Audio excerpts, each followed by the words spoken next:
So according to Lionsgate in their official TikTok page, this is about to be the gayest Saw movie ever because they're pretty much confirming that John Kramer is bisexual. But is it really that gay? Let's talk about it.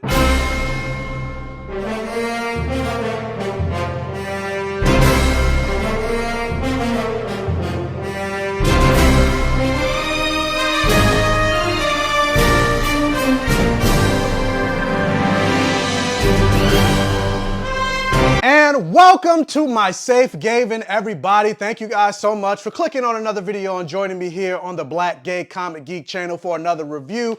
If this is your first time checking me out and checking out my channel, thank you so much. Let me introduce myself. My name is Michael. I call myself the Black Gay Comic Geek, and I always say the things that I love to talk about on my channel has a combination of blood, sex, gore, and magic, or any variation of the force. I like to talk fantasy, superheroes, horror movies, sci-fi, all of that stuff. And of course, I like to talk about black representation and queer representation. So if that's something that you're interested in, if you think representation matters, do me a favor, hit that subscribe button. Allow me to help myself to get to 8,000 subscribers, 9,000 subscribers, 10,000 subscribers. Not only can you hit the subscribe button to do that, but whether you're subscribed or not, if you can help me boost this video and win the YouTube algorithm and my channel overall by hitting that like button, it'll really help. As you guys can see right here, I wanted to show off my new prop that I just recently purchased. If you guys are fans of Buffy the Vampire Slayer, this is the tombstone that Buffy had when she died in season 5, episode 22, called The Gift. And I just had to show it off because I love this thing. But anyway, we are here to talk about the latest movie in the Saw franchise, Saw 10, or as it's labeled, Saw X, but it's really Saw. It's the Roman numeral for Saw 10. And so it is the latest. Obviously, it's the 10th installment in the Saw franchise. I haven't seen all the Saw movies. I think I've seen the first 4. And then after that, I was just like, how many movies are they going to keep? Like, I fell off at a certain point. So I don't know everything about the Saw lore, but for the most part, this sees the return of Tobin Bell as Jigsaw. I believe he died in the 3rd movie, and then the 4th movie was other people carrying on his legacy, but this sees his return. This movie is a prequel. So the synopsis for Saw 10 is: hoping for a miraculous cure, John Kramer travels to Mexico for a risky and experimental medical procedure, only to discover the entire operation is a scam to defraud the most vulnerable. Armed with a newfound purpose, the infamous serial killer uses deranged and ingenious traps to turn the tables on the con artist. And even though I literally just admitted I haven't seen all of the Saw movies, I've still seen at least 4 of them. And I would say, like, honestly, Saw 10, this will go down, in my opinion, as one of my favorite Saw movies. And the thing that made this movie very different than all of the other Saw movies that I at least saw, but it's in that obviously the Saw movies are about the whole legacy of Jigsaw, the traps of Jigsaw. It's also about the traps and how these people can escape the traps and why they end up in the circumstances that they ended up in. But this movie was very different in that this movie took a step back and really focused on the life, legacy, and lore and psychiatric mental capacities and everything like that of John Kramer himself, Jigsaw himself, as opposed to Jigsaw's victims. And that's something that I really enjoyed in this movie. Like, Jigsaw was the main character, or not even so much Jigsaw.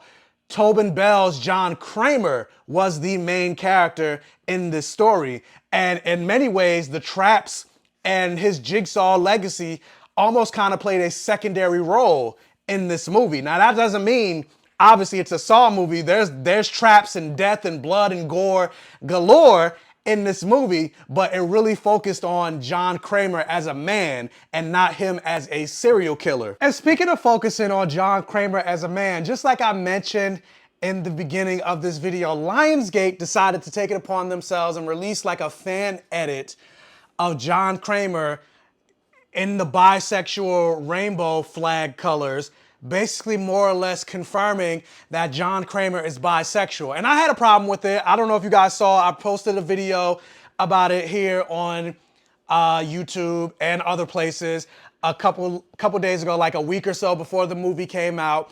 And my biggest issue with it is, like, this is Saw 10. This is probably the last time we're going to see Tobin Bell in this franchise. I mean, the man is already in his 80s. So who knows if this character is coming back, and why now? Why didn't they introduce this element in 2004? And then on top of that, my biggest issue with it is I was like, how much is this gonna actually play into the storyline? Well, suffice to say, and this isn't really a spoiler, but guess what?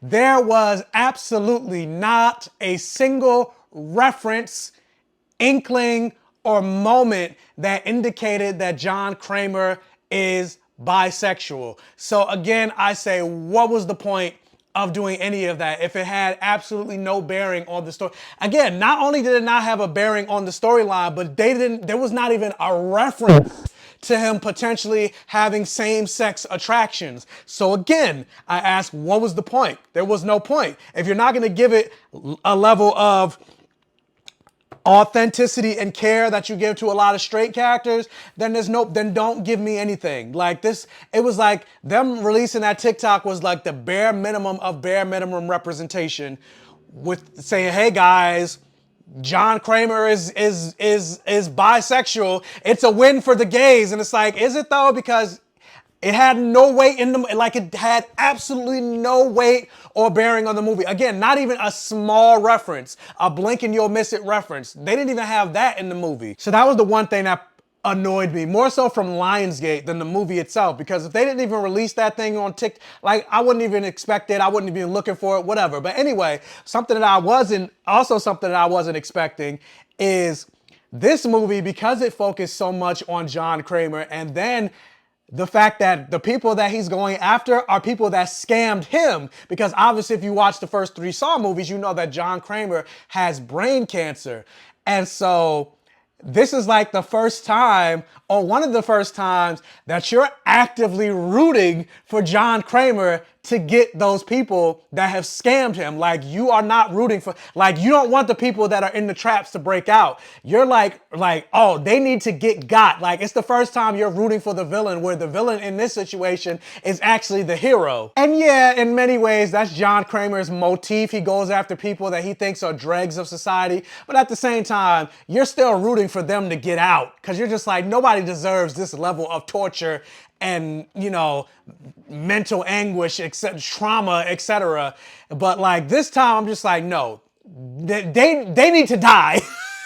And so in this instance, this is one of the first Saw movies where I was heavily invested in the death and torture of Jigsaw's victims. And my oh my, did they suffer. Like, the traps and the level of intricacies, and obviously John Kramer is an engineer, so just the creative nature of the traps, like that's another thing that the Saw franchise have always liked, just the creative nature of all the different traps and how they're rigged up and the way you can possibly escape. But even if you do escape, you're not escaping without any type of scars or deformities or whatever. But like, it was cool. I enjoyed it. And then also I would say that some people will look at this movie and think it is pretty slow, because it does take a while to really get into the Jigsaw aspect of the movie, because like I said, it's mainly focusing on John Kramer as a man more so than him as Jigsaw the serial killer. So there are large sections of the movie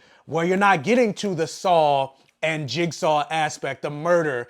And that's something also that's very different from the Saw franchise. Like, the movies start with them in the trap, and the whole movie is them trying to figure out how to get out, and then you get the twist at the end where you get the Saw music that plays and everything like that.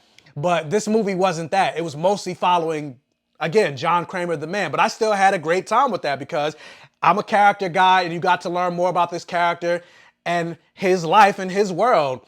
And so, and then if you're a fan of the Saw franchise, if you've seen most of the other movies, there are some cameos and references and things like that. But with that said, I had a great time watching Saw 10. So with that said, have you guys seen Saw 10?